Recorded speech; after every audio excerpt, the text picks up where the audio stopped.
promotion, what do you do after you upload? Check out my videos, youtube.com/ShayCarl. Promotion! Stop bomb, he's gone forever. Thank you guys for being here. My name is Grace Helbig. I have this sitting next to me, which is going to be a real relaxing time. I host a web series called DailyGrace on my channel on YouTube. And I'm going to let everyone here on this panel introduce themselves to you so you get to know them on a real personal level. Hey everybody.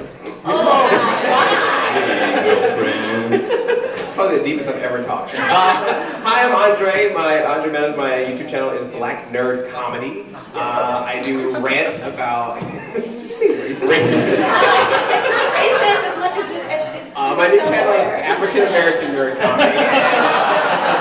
The longest YouTube name ever. And I do rants about 80s and 90s pop culture. If you know anything about Smurfs, Thundercats, Snorks, Ninja Turtles, Cowboys, and Moon Mesa, I'm the place to go. And I have awkward talks with girls as well because I know about Smurfs and girls. DuckTales, woo! Oh, dude. Watching Scrooge swim in that money, that's the coolest thing ever. And they just announced that they're remastering the video game. Nice. This summer. Yes, that's legit. News drop. So, that's me. Hi. Hi everybody, I'm Jess. I was on the last panel and I'm sitting on my feet, so I'm so short and I can't feel them. My feet are numb. But I am the YouTuber formerly known as ExoticJess. So, hey, I do comedy, vlogging. Yeah, I changed my name formerly. I did. People couldn't take me serious because they thought exotic meant erotic. But you don't call a flower erotic, do you? No, you don't. So my new name is ExoticJess, everybody. And I am now Brown Nerd Comedy. Racist. My name's Shaytards. I have a beautiful family, and I film them. That's all. Yeah, you do. That's all I'm good at. I point the camera at cute things. Oh, and I'm Vanessa Pappas. I actually don't have a YouTube channel. Yes.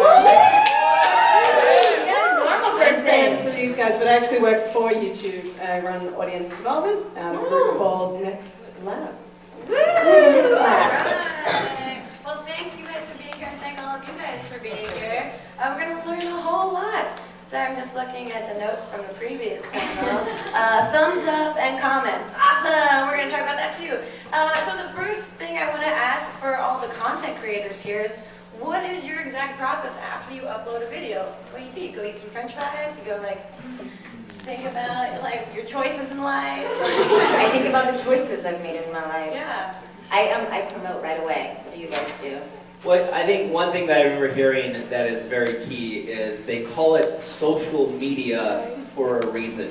You gotta be social. And in the last panel we were just talking about, a lot of these YouTubers are working, 24 hours a day, whether it's replying to tweets at 2 in the morning or commenting, replying to comments. The more that you do that, the better. Of course, I think every YouTuber, once you upload the video, you tweet it, you Facebook it, you put it on Tumblr, Instagram. Google+, Instagram.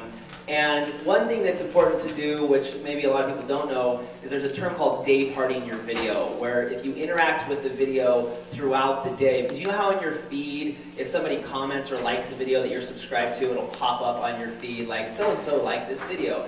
Because the feed is crazy, the feed is like flying by, and if you aren't on YouTube right at the moment that Smosh uploaded their latest video, you might never have seen it.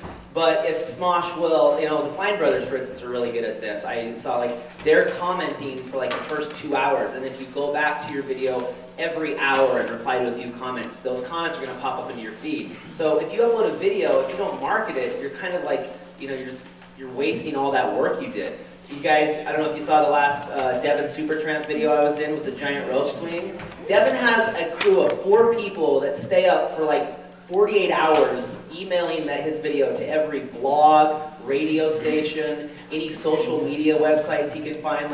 You gotta promote yourself. You kind of have to be a salesman, and it kind of sucks because you're check me out, check me out, check me out, and it kind of get annoying. But if you're not willing to do that, then people won't see your content. So you kind of have to be a salesman at the same time. A lot of people don't realize that YouTubers are entertainers, but they're also business people too. If you can't sell your product, then there's so much product out there, you're just going to get drowned out by all the other content that's being created. Day parting. Yeah. How big's your team? I try to build them day by day. Babe, you want to build another team member? I do that all. I do everything on my own. I've never really had somebody that does that for me because I didn't want to lose that close engagement feeling. But also, so that was another question I have. How important is it you have a very clear voice when you're the person commenting on your comments and tweeting about your video. How important is it to have that specific voice that is your channel? That is, when they see that tweet, they're like, oh, that's a Shay tweet. I mean, you have to create some sort of brand, right, to be able to promote it across all mediums. Yeah, I think your personality just kind of shines through, you know what I mean? And if I ever allowed somebody else to tweet for me, it would be hard to.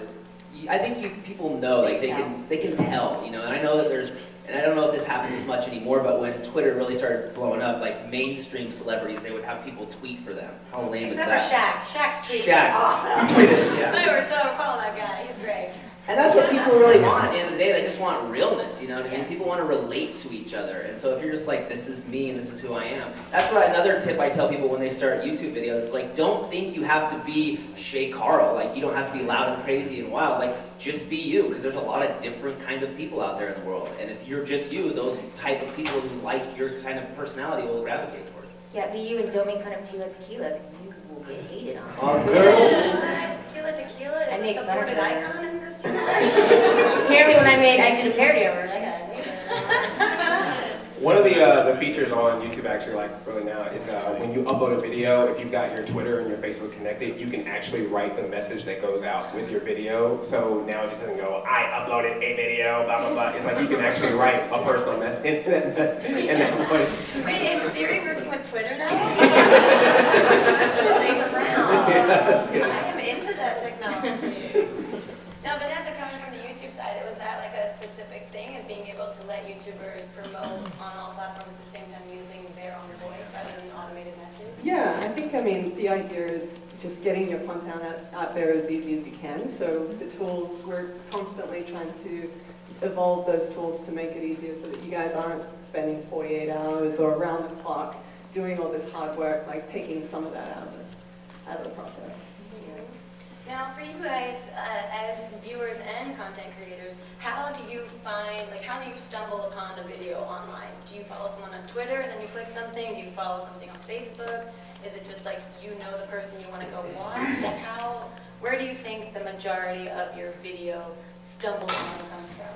Well, for me, because I've made such a distinct voice of what type of stuff I like, a lot of my viewers tell me about a video, the DuckTales thing that I found out. Someone sent me that today, I had no clue about it. There was a DuckTales NES game in the 80s, and now they're remaking it in HD. Which I'm super sorry about that. Channel's also put Andre spoilers, so stay tuned. It's public. But that's the sort of thing that'll happen. Or because I do rants on the specific topics that I'll talk about, people will find a news story. When Megan Fox got cast in the new Ninja Turtles movie. I'm not. What? Which turtle did she get cast as? Actually, she's not. Megan Fox as Donatello. She looks really good in blue, and if they try to put her in red, I'm gonna freak out. I see Anne Hathaway more as Raphael. But when people saw that, they know that I talk about Ninja Turtles a lot, probably too much for a grown man. And so they were just like, oh, Andre, you gotta rant about this. So that's helpful to see other content, because then it kind of helps me to know what stuff to talk about. And then it also helps me with collabs too, because if I see oh, you like this thing, have you met this other YouTuber, and they're talking about similar stuff, we can reach out and do something together. So using audience promotion. What's that? Using audience promotion? Which is they're sometimes helpful in finding good resources of other YouTubers to check out. One of my... That was real loud. I find a lot of mine on Facebook, which is weird, because then I also find myself seeing a lot of how did they propose videos, and I'm like, wow, my girlfriends must be really wanting to get Oh married. yeah, when I want to cry, I just look up marriage proposals. Or something from war. Glass of rosé, and it's a great Friday night. Yeah, Facebook for sure. It's always fun for me when because I have, as a YouTuber, I have a fan page, and then I have my high school friends, like my friends that I grew up with. So it's, I love it when I see like some of my friends from my hometown post a video on their Facebook of one of like my YouTube friends. And like Spandy Andy, I saw you. Dude, like a bunch of my friends from high school have been posting your dance video all over. I'm like, I know that guy. But they don't know I know you. So I'm like, I don't know what that means. But Facebook is a big thing. And then your subscription feed, you know what I mean? Like, yeah, every time, you know, I get on YouTube, I go to my subscription feed and, you know, check out there. And then tweets. Somebody writes a really well-worded tweet. It's like, I better check that out.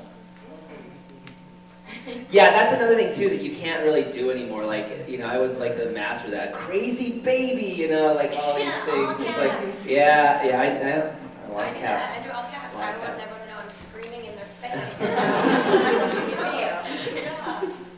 Vanessa, how do you watch YouTube videos? You better answer that. Right. Yeah. I mean, you know, as like a core user, we definitely subscribe to so many channels, so we watch a lot of the content that way. But like everybody else, it's like you're looking for other sites who have curated great content in a particular voice. So BuzzFeed's a great example of that. Reddit is where I kind of discovered Hannah Hart and My Drop Kitchen. So I think you're able to look at these external blogs and sites and follow a really curated voice that cuts through a lot of the noise on YouTube. Okay, cool. Now, since there's so many social media platforms, are you guys able to rank on a personal level which ones you find more important for promotion than others? Like, what's the first thing outside of YouTube that you would go to promote your video? Twitter, Facebook, Google+, Instagram, and then... Can you explain to me Google+? Yeah, we have a YouTube employee. I'm not really sure how it works. I just know that I just put my video there and hit share. But I honestly don't know how it works. Can I put my video in a circle and then Yes, it's in a circle. like bump it? Yeah, exactly. I don't know what the circles are. Yeah. But is that the order of like priority? I'd say Twitter, Facebook are the two most important. I use Tumblr a lot. That's good. Hello. Am I having a stroke? I smell toast. Oh, yeah, I'm not the only one that heard that. I'm so sorry. That's all cell phones. Yeah, I use Tumblr a lot, and I don't know how totally effective it is. I guess like it comes down to your own involvement in that medium as to how effective it is for you. It's always like you never know what's the next thing that's going to catch on. So recently Vine kind of got big. And it's like, you know, it's like how many accounts do I have to make? So as a YouTuber, you're always like, I better go get my name and I'll just hold on to it. You know, like back in the day, Daily Booth. Remembers Daily Booth? Oh, yeah. That's going to be the new big thing and then it's gone. Now Blog TV is gone. MySpace is gone. Oh, MySpace is back. No, MySpace is back. They're back. Yeah, they're like, they have a weird logo that's like MI and then a space. So it's like, oh my god, they know. It's new things. But so you're talking about like Tumblr and Facebook. That's the other thing too, is when you're making your videos and you try the different social networks, but then start taking notice if like you put something on Facebook and you're seeing it shared by a bunch of people, and you put it on Twitter and no one cares. It's like, well then make sure you want to not only grow your YouTube audience, but maybe start growing that social media audience too. So what kind of ways do you make you bigger on Facebook or make you bigger on Twitter? Like that kind of helps as well. Yeah, and do you guys put a lot of thought into making every post of the same video on a different social media platform different? Do you? I do. I'll word it differently because I don't know, maybe I'm just a crook. But I just feel like if they didn't see it before, maybe it's, I don't know, maybe the first time that I worded it weird, they didn't like it. Maybe they'll like it the way I worded this time. I don't know. Yeah, no, I think that's right. I think it's good. Like, it depends. Like, if I think of something that I think is really good and really funny, I'll post the same thing on Twitter and Facebook. But if I, like, tweet something, like, with the link to my new video, I'm like, I could do I better. was struggling. I couldn't really think of anything because I have to do this every day. Then I, like, try to think of something else. And it's different on Facebook, where they can see the thumbnail on Facebook. Yeah. You kind of have to say something in reference to that thumbnail. But on Twitter, you can kind of be a little bit more vague because it's like, well, what's he talking about? But if you, yeah, you can, like, they want to click on the link to see what you're talking about. But on Facebook, where they can see the thumbnail, it has to be something, you know, based on that. And if the thumbnail, it's been interesting to see the evolution of thumbnails. Yeah. Like, there was a time when, like, you had, like, the bright yellow behind you, like, to try to pop off. And then I feel like, yeah, the cleavage. I mean, so many YouTube careers have been made on boobs, let me tell you what. Thank you. That's how I got my subscribers. Can't help it. You got it. Want it.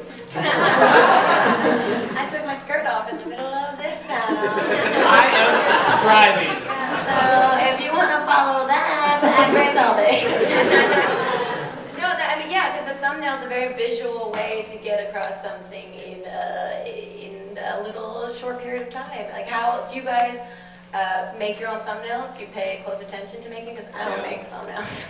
The automated pick and hope that one will like your eyes open. Yeah, I just hope for derp face all the time. Derp sells. Derp is my version of tits. Yeah, as I edit the vlogs, as I'm editing my videos, I just look for, cute puppies, cute kids, hot wives. Just those moments where the kid is making like this hilarious face. Or one thing I found this really does well is like action shots. Like if you can tell that that's a real image from the video, because people are like wise to the thumbnail now. You can if it's titled something and you see a thumbnail, you're like, that didn't really happen in that video. Like you can just tell sometimes by looking at the thumbnail. But if it's not like all done up and it's like a real like action image and you're like, oh, that really happened in that video, I want to see that. Like, so fail videos do so well, you know what I mean? But yeah. I think a thumbnail is big, it represents your video. I think it definitely helps. I know I click on videos sometimes just because of the thumbnail. It also travels everywhere, so it's not just like youtube.com where it's also on all the related and on the homepage and the feed, but also if you're looking at your mobile device, like that's really your #1 calling card to get people hooked into watching the video. I mean, back in the day, thumbnail and title were huge. Like you could get huge views just on thumbnail and title. My most viewed video is Fat Kid Dies Skateboarding, and it has 10 million views, and it's just me on a half pipe. I didn't die, obviously. I'm a resurrected Shay Carl here. But yeah, I think thumbnail is big because especially an audience that doesn't know who you are, because people are scrolling through feeds and there's so much content that people are a little I think they're more selective on what they click on. Yeah. Because time is a commodity and it's like there's so many videos. If you have a thumbnail that just pops off the page, like whoa, what is that? Right, because these videos they ultimately have to be shareable. So you have to be able to put it on someone else's Facebook or in someone else's inbox and make it interesting for them. What do you think is the future of thumbnails? 3D thumbnails? Oh yeah. Yeah, right? Think about it. Avatar. Scratch and sniff thumbnails. Oh my god, yeah! Sorry, I'm getting lost in sense right now. Now, how do you guys, like you were saying that you go in and you all, for the most part, respond to comments in the first few hours after uploading. Why is that important? It encourages interaction. Like sometimes, if I really want to push a video, I'll post on my Facebook, hey guys, come hang out, let's have a comment party for the next hour. And if you think about it, like all those people that comment on your video, any subscribers they have or friends they have on YouTube, it'll show up in their feed. So that's how virality works, like the more people that you can get to interact with the video, the more likely other people are willing to see that video. So a lot of people don't always comment because a lot of people realize like, oh, this person gets 5,000 comments a video, they're never going to see my comments, so what's the point? But if they know that you're there and they can refresh the page and see that you're actively commenting, it'll encourage people to comment. And I think that the more interaction you encourage, the better your videos will do. And people just want to be able to talk to their favorite content creators. I love commenting too, also because you were asking how we create that voice of ours, and I feel like that just enforces, who we are, and essentially we are talking directly to our audience via a small camera in our rooms alone, but to them directly. So I feel like commenting back to what they're saying is huge, and it's like, I am reading what you're saying, and I love you too. Yeah. And I think it's really good to comment, especially right after you upload a video, because a lot of times your subscribers get it first, so you're gonna get an influx of comments right when you start. So if you're kind of commenting while they're also commenting, and it's a nice blend of a conversation going on between their comments and your comments. Whereas if you go back a few weeks later and comment, then like the top 10 comments are all you just going, thanks. So that can be weird. Also, just make sure you know how your sharing settings are before you have a comment party. Or I linked my account to Twitter one time and didn't realize I had to cut certain things on, and I put a bunch of videos in a playlist and then realized that I was sending out a tweet for every single video I put in a playlist. Yeah, I remember that's Dan followed you. That's right. Memories. Now, what is position on maintaining the conversation of a video, which is essentially what you're doing is having a conversation once these videos go live over the course of the week or 2 weeks or the month after it uploads. Do you ever go back to videos and start commenting on people's comments? do you repost videos from the past and say like, blast from the past? Just some ideas for you guys. Ooh, I like that last one. That's a good Yeah, it's never been done. I'll go back to like my favorite one that I know is really used, like the Mother's Day upload, and I'll still comment on those. But Especially if it's Mother's Day, because you know Mother's Day is coming up, you can resurface that content again, you can like it, get it active in the feed, and you know people are still stumbling upon it because they're searching and you've titled it Mother's Day or something, and so there's likely still activity happening, so it's a good time to revisit those videos. Yeah. A term I heard once at one of these things is that content is a commodity. So these videos that you make, a lot of times as a YouTuber, after like the first 48 hours or something, you kind of feel like that video is dead and gone. But that's a video that can be repurposed. You know, if you make a Mother's Day video, Mother's Day comes around once a year, you know what I mean? Like if it was a good Mother's Day video last year, it can also be a good Mother's Day video this year. yeah. So like I've noticed, like we do a Shaytards special, and like our Christmas videos around Christmas, like they all start getting more, you know, views, and like the activity picks up again. And I think you want, like there's certain videos that you're proud of that you're like, that's a really good video, and so you want to push it more and more. I mean, I've tweeted videos like 7 times because I figure like the feed on Twitter goes by so fast, and I know it annoys some people because some people read all your tweets, but I figure, you know, there's people that just, you know, they get on there once a day, and if they didn't see your tweets, they missed it. You know, so it just depends. Sometimes which is weird because I usually don't use it that much, but in the inbox section of YouTube, there's actually a, did you know that? No, 0% people know that. But there's, one of the tabs is channel comments, and it's basically getting all of your comments by what's most recent. So sometimes you can go in there and see that someone maybe new or is commenting on a lot of your videos because they saw it for the first time, or they're leaving comments on a video that you did a long time ago. So you can kind of look at that and go back to those videos and reply to a couple of those comments, and so it, you know, makes them very happy. Especially if it's someone that's brand new and is like going through a lot of your library, you can kind of be like, oh hey, I see you like this stuff, and sometimes they're like, oh my god, you have super eyes. There is actually a company that now helps you moderate that too. I don't know if you guys have heard of Tubular Labs, maybe some of you. Tubular Labs, Yeah, so you can actually sign up for this new service, and it will monitor all the comment activity. So if you realize somebody that's commenting on your content who actually happens to be a channel that you really like or want to, you know, collab with, that will surface, and you can set different filters to know, oh, somebody who's got more than 100,000 subscribers is commenting on my video from 2 years ago, which previously would be really difficult to have found. So it's a What's it new called? tool. Tubular Labs. They just started. Very cool.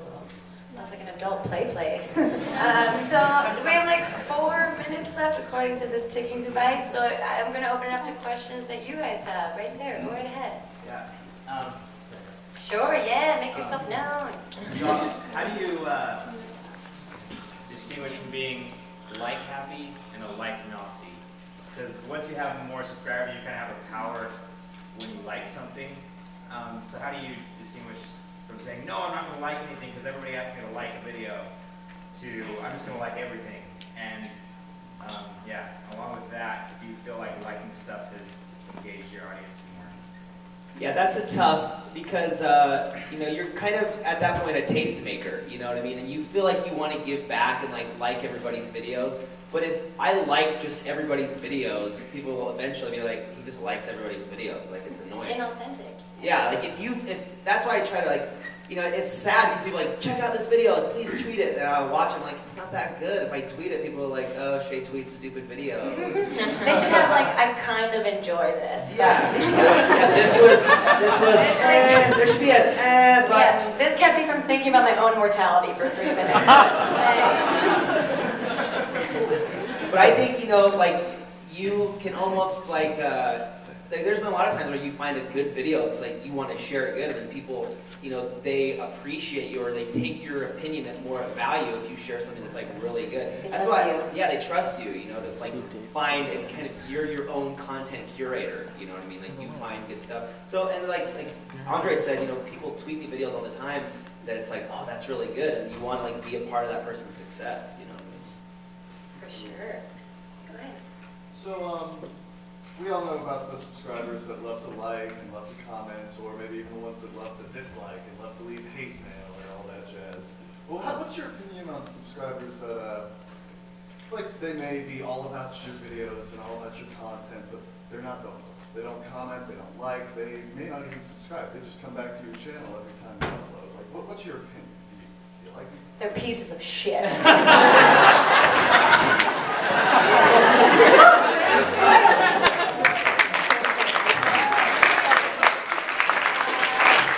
do you really think?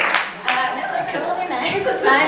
Maybe, here's the thing, maybe they don't have arms and they can't click a mouse or a keyboard.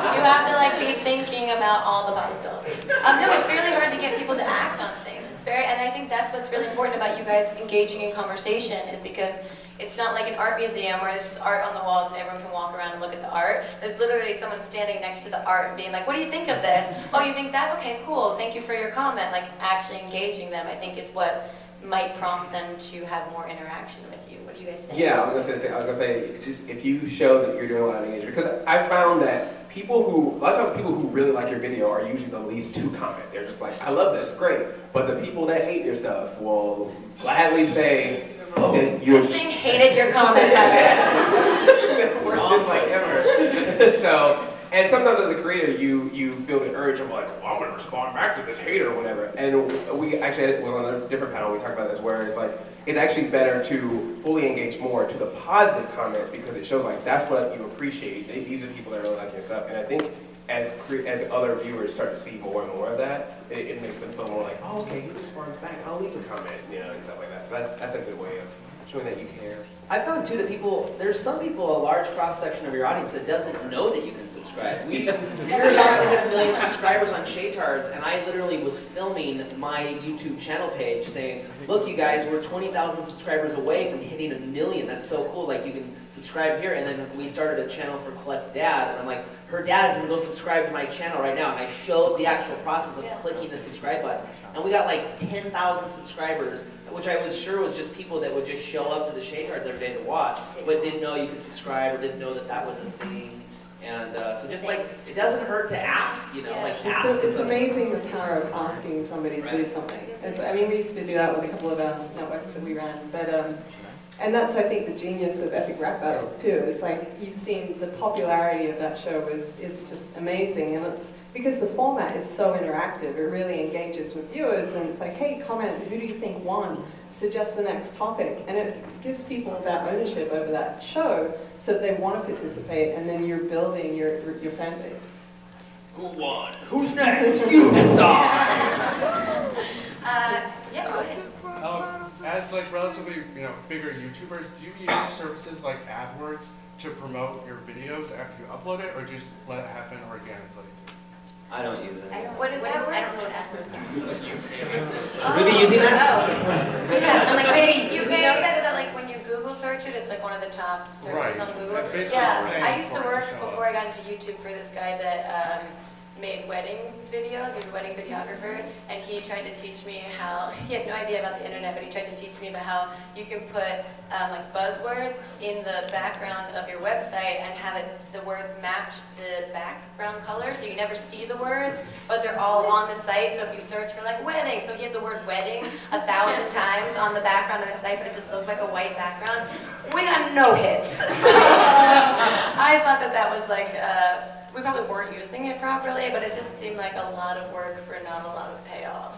Because at the end, I always feel like content is king, and like if you make good stuff, people will find it, but it doesn't hurt to tell people to look at your stuff. It's hard, but if you're really proud of it, it's cool to tell people, here's something I made, look at this. But also a part of that, knowing when to do a lot of that, and also knowing when to not do that. Like when getting to a certain point where you gotta go, don't just become like don't have your Twitter feed just always be watch my video. Like, that's another way of engaging. Same with Facebook and with comments and stuff like that. Because I feel like a lot of times, if people feel like they're talking to you regularly, then when you do say, here's a new video, they seem to be a little bit more like, oh, cool, all right, now I want to do this. Whereas like you're like, oh, again with this, So just know how to play that balance out. We want to talk to people, not I uploaded that video. Building your voice and your brand is that you're a real human being that tweets things that aren't just your videos or post things on Facebook that aren't just your videos. We tweet things like, I had a bagel this morning. Yeah, like follow Jess for things like that, you guys.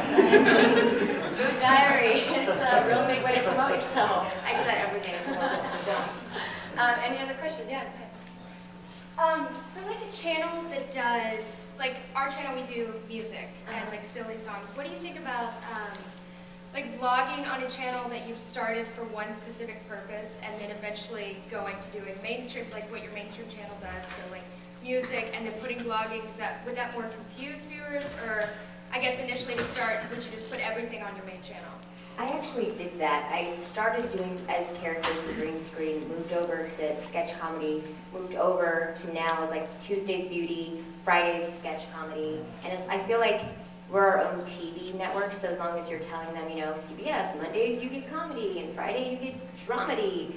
So I just, on Tuesdays I upload beauty, on Fridays I upload another thing. So the people who don't want to see beauty, they can just come and put me on mute. But then they can come back for Fridays to see the, you know, the comedy. So as long as it's broken down into a schedule. I've always had that problem too, because once you create a channel and upload content on there, you get these expectations of what people expect to see. So then if you upload something different, people will say, well, I didn't subscribe to see this crap, so that's why I have 8 different YouTube channels.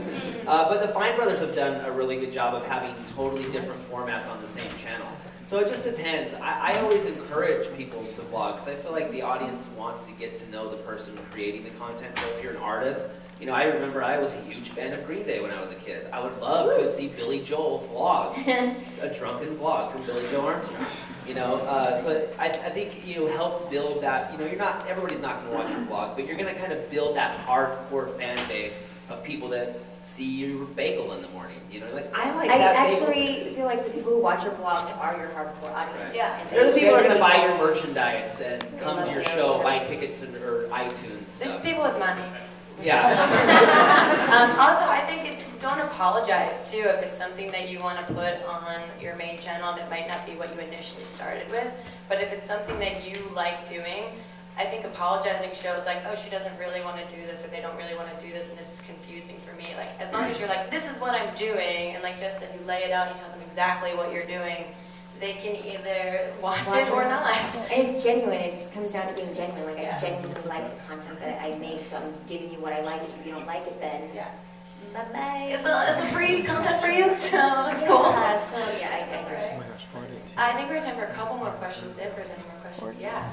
A lot. What should my next tweet be? What's that? What should my next tweet be? Subscribe to Shay Carl with a link to my YouTube channel. Yeah. That's self-promotion. That was a trick question. I paid him $10 to ask. Yeah, also find YouTubers that have large subscriber bases. Just give them money to say things in the conference room. Another trick of the trade, guys. Any other questions before we wrap this up? Yeah. On the same note of comments, I'm one of those people where I love all my YouTubers and I love to watch, but would you prefer if I just commented, oh great, I love it, every day? I feel like that would get creepy. Or, you know, going back to that question, like a majority of comments sometimes are like just like the nitpicking, like oh, like, and I know there's like a giant section of my audience that does genuinely appreciate it. So just find something within the video that you enjoyed and comment about that. Because I think as a creator, like when somebody sees like just a little line that you said, or just some real like insightful, not like, oh, that was funny, LOL. It's like you see so much of that, it just becomes like gray matter. It's like, where's some real intelligence in this? You know, you're like looking for it. So if you can try to find a way to stick out, and like I've become friends with commenters, like Brett the intern, who, you know, is one of my good friends. He was just, you know, a viewer, and he was always funny. Like his comment, who is this guy? And like people on Twitter, like you start to notice, because like they always have something funny, or it's like something that's like, oh, that's something I would like to talk to a friend at a party about. You know, like they notice that. They have like a reasonable thought going on. Sometimes you might feel like they're not going to get noticed, but they will over time. I mean, you have to be persistent, but it's appreciated. I mean, YouTubers read their comments. Every time I get on YouTube, I'll go check my last video and I'll read, the top comments. You're a horrible father. You're exploiting your children. Please, leave something. I use you guys as a way to find out if I made editing mistakes. Yeah. You know, I check in within the first hour just to see, like, Grace, you left 20 minutes of black at the end of this video. Thank you, guys. Re-upload. I would always do that. Like, I knew I misspelled something, and I'm just like, they're going to tell me. I'll give it like 15 minutes, and I'll know what mistakes I made. Like, I could have just clearly watched this back myself, but I'm like, nope, it's perfect. I figured it out. But also, like, the comments are a great way to just engage in other people that are commenting on videos. Like, you don't have to comment on our videos, you can comment on someone's comment of that videos. It's just like a little waiting room for people to have conversations with each other about what they're watching on the screen above them. And so, yeah, it doesn't, you do whatever you want. This is a free country, you know? One of the coolest comments I love that always catches my eye is, I don't know if you know this, if you write a time in your YouTube comment, it links to the part of your video. So a lot of times people will write 209, what do you say? You know, and then we'll click that and see what they're talking about and then be able to reply to them. So it's a nice way to stand out. Or what's the thing that it's like hit A over and over again? It just creates like, there's a lot of sexual imagery basically, like a GIF. Yeah. Like you can play you play Snake on YouTube. Oh, yeah. You hit the arrows or something, you can play Snake. What's up with that? Yeah, I've never. Who did that? Okay, we're gonna take one more question, make it good, and then we're gonna get out of here. Yeah, go ahead. Not a question, but... Well, how dare you? Larry, you didn't listen to the instructions. Yeah. Unsubscribe. No, go ahead. Real Life Sexy Friday, and go! Oh my God, what? Damn, Grace! Yeah. There's a tiny camera that's been live streaming under this table for the past hour, so look it up. It's called xtube.com. Check it out. What just happened? I don't know. No, it's just this has been an educational process on a lot of levels for all of us here. Thank you guys so much for talking with me and all of these people today. And if you have one stay on the line, but hold your applause. We're not done yet. Just if you have one piece of advice on promotion as like the one biggest, strongest thing you stand by when you promote your videos. No matter what you like, there's somebody out there that likes it as well. So find whatever it is that you like to talk about, find the people that like that subject too, and share your stuff with them, and you will make some really cool friends. I'd say find your voice and use it. I call my people lovies, and so whenever I comment, I'm like, I love you, lovey. I'm real cheesy. I'm not. One saying that I love is as far as promoting yourself and trying to, get your stuff out there, is you don't get what you deserve, you get what you negotiate. I learned that in a real estate class once. It doesn't hurt to ask. Like, there's this very fine line. You don't want to be the annoying guy, but sometimes if you're proud of what you did, you have to, promote it, and you have to ask people to subscribe and ask people to watch it. So don't be afraid of that, but don't be annoying. It's like right on that. Slippery slope. Yeah. Oh, and then think of just what that tagline is when you're sharing it in the world. So if you're sending it to all those blogs that are focused on gaming or Harry Potter or whatever it is, like what's that one thing that you really want to have them take away from the video that you're sending them? Cool. Well, thank you everyone very much.